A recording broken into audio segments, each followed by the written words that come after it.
Marks and Spencer have been facing problems selling off their white shirts.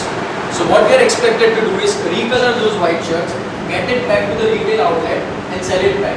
Identify which slot has been sent by which service dealer.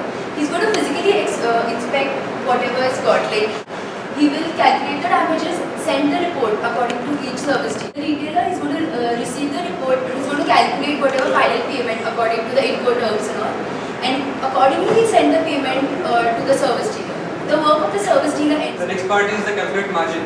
Then there are three sub processes are there. We have to first is same margin, then second is increase margin, and third is decrease margin. Service dealer selection which is done by retail manager. We have re-tagging process which is done by store manager, and receiving report of all transportation charges done by transport manager. After we have seen the PPTs, that is the business process diagrams and the use case diagrams, the third stage in the process is of making the class diagrams.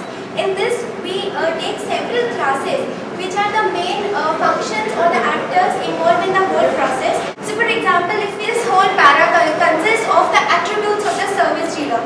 Now every retailer has to have an account of all the service dealers with whom he is dealing. Initially, the rating and grading of the service dealer will be his previous rating and grading. This is the final cost per piece.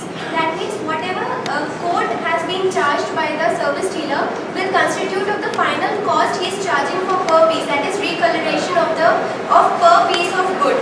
And by this time of completion, he is specifying how much time he will require to complete the whole consignment.